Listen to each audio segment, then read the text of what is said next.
Oi, gente. Nesse momento que vocês estão vendo esse vídeo, provavelmente vocês já sabem do ato monstruoso cometido contra o escritor Salman Rushdie. Um fanático, já existem evidências para isso e eu vou entrar em maiores detalhes nesse vídeo, realizou um ato de intolerância religiosa violenta ao tentar tirar a vida desse escritor, ao tentar silenciar aquele com o qual ele tinha divergências. Né? Um ato monstruoso, repudiável, mas que não pode ser jamais generalizado para todos os islâmicos. Isso é óbvio. Assim como a intolerância da Michelle Bolsonaro e do Marco Feliciano com relação às religiões afro nunca pode ser generalizado para todos os cristãos ou para a maioria dos cristãos. Porque fazer esse tipo de generalização seria fazer o jogo dos intolerantes. Julgar a atitude monstruosa deles como se fosse representativa de todos aqueles que possuem uma religião semelhante ou a mesma religião, quando eles representam a sua facção, aquele grupo. Né? Eu tive a oportunidade, aqui em Salvador, de assistir uma palestra de Salman Rushdie e percebi todo o brilhantismo, inteligência dele. Mas saindo da palestra, eu também tive a oportunidade de ouvir um pouco da intolerância religiosa de brasileiros. Né? Naquele evento, eu também tive a oportunidade de perceber a gentileza do Salman. Quando minha namorada, na época, queria uma dedicatória e eu insisti com o staff, já que a gente não podia chegar perto, justamente porque ele tem um esquema de segurança fortíssimo, não é? Eu insisti muito que, bem, a gente não pode ir, mas vocês podem levar o livro até ele, explicar que se trata de uma fã e para ele fazer uma dedicatória. E ele gentilmente fez. Salman, na vida, simplesmente escreveu livros e o livro que motivou ele receber a condenação do Ayatollah Khomeini é um livro que se inspirava em mitologia islâmica. E por se inspirar nessas lendas e ter uma interpretação diferente da do Ayatollah e uma caracterização que o Ayatollah considerou heresia, o Ayatollah decretou que ele estava condenado à morte pela religião do Irã, né? Por essa liderança religiosa, na verdade. Ora, esse é um ato profundo de intolerância religiosa, de fanatismo e um ato de um teocrata com a perspectiva teocrática. E o que é teocracia? A perspectiva teocrática é aquela perspectiva religiosa que entende que a única interpretação certa é a que o teocrata tem, o seu grupo, sua facção, e essa interpretação deve ser imposta a toda a sociedade. E aquele que resolver criticar, divergir da interpretação, como Salman, deve ser silenciado. É verdade também que a teocracia não é a única dimensão autoritária existente. Essa é ligada à religião. Mas aqui no Brasil, nós vimos a atitude de Guaranho para com Marcelo Arruda por motivação ideológica autoritária, até onde nós sabemos, não por motivos religiosos, embora o bolsonarismo tenha uma dimensão conectada com fundamentalismo teocrático também. Vídeo que nós vimos recentemente da Michelle Bolsonaro e do Marco Feliciano com relação às religiões afro, que obviamente não simboliza toda a perspectiva de todos os cristãos, nem da maioria, mas que influencia facções cristãs, grupos cristãos que são fundamentalistas a serem intolerantes com as religiões afro. E isso é um absurdo. O que é que nós devemos defender diante disso? Nós temos que defender a laicidade do Estado. O Estado deve ser laico. O que é ser laico? O Estado ser laico é o Estado ser neutro diante das religiões. Não ter preferências. Não dizer, essa religião é boazinha, essa é malvadinha. Não. É dizer, nós vamos respeitar todas as religiões. Nós vamos respeitar, inclusive, entidades não religiosas. Todas as pessoas tenham religião, não tenham, qualquer que seja a religião. Desde que eles respeitem as leis do país e desde que eles não queiram impor a sua perspectiva sobre os outros cidadãos. Não querem impor, respeitam as leis do país, têm o direito de expressar a sua religiosidade ou sua falta de religiosidade nos espaços públicos e onde eles quiserem, né? Podem ter suas entidades e tudo mais, né? Expressando a sua perspectiva, escrever livros, fazer reuniões, ter palestras da natureza que expressam a sua filosofia, a sua perspectiva. A democracia, ela precisa necessariamente estar conectada com esse princípio. A democracia não pode existir se existirem grupos querendo permanentemente impor a sua perspectiva sobre os outros.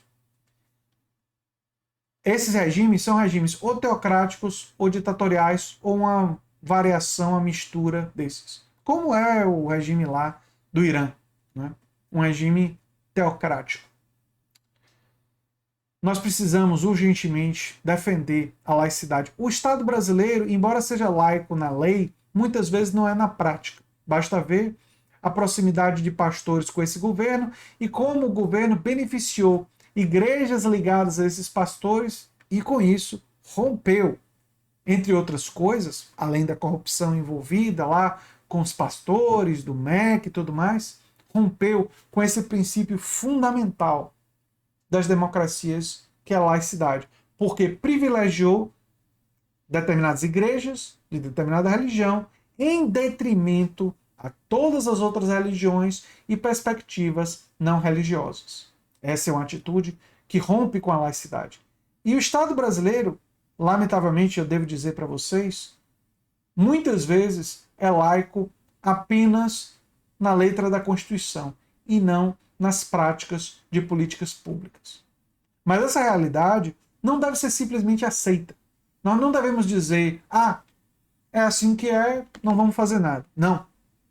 É fundamental que a gente defenda e lute para que o Estado seja verdadeiramente laico, para o Estado que seja verdadeiramente democrático, para que ele respeite todas as religiões, todas as perspectivas e trate elas igualmente, sem favoritos.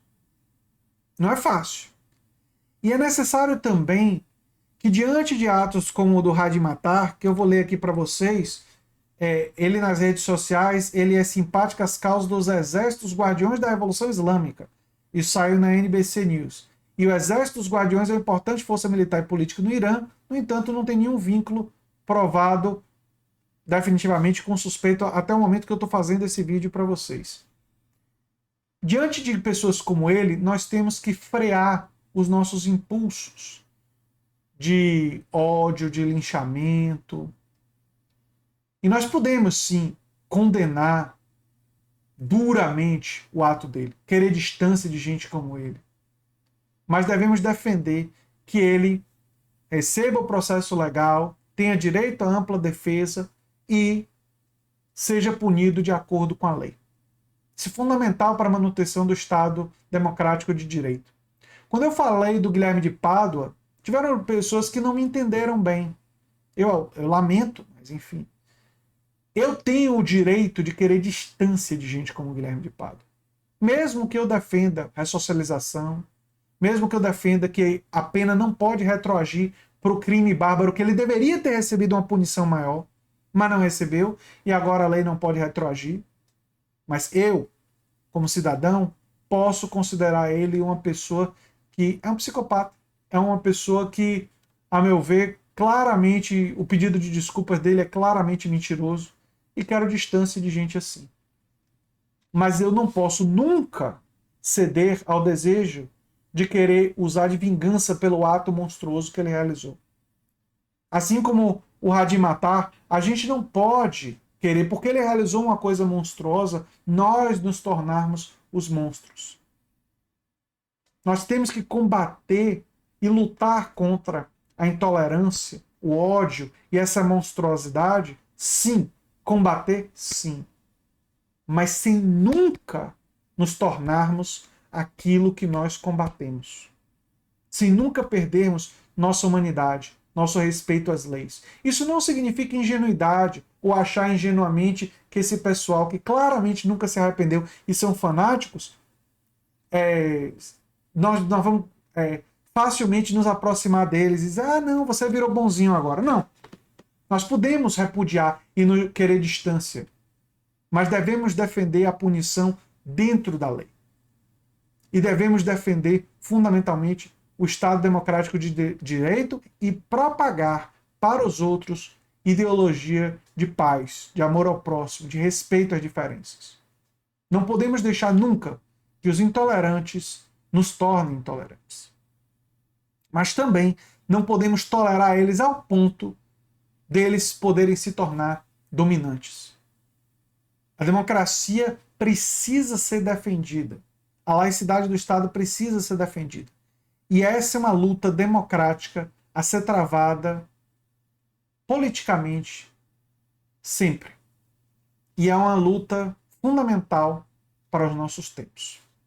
E é o que eu tinha para dizer sobre isso, e dizer que eu torço muito para que Salman se recupere, porque a voz dele não pode ser silenciada por esses que são inimigos da democracia, né? E mesmo que ele venha a falecer agora ou futuramente, a obra e a contribuição de Salman permanece. E esses que fazem esse tipo de coisa contra o Salman serão sempre lembrados como aqueles que são inimigos da democracia, inimigos das melhores aspirações e que cedem aos piores impulsos da humanidade. Eu sou André Teixeira Jacobina, o canal é Nova Máquina do Tempo. Se você gosta do que a gente faz, se inscreve, dá um like, compartilha. Quem sabe se torna membro ou apoiador do canal. Um abração e até o próximo vídeo. Tchau, tchau.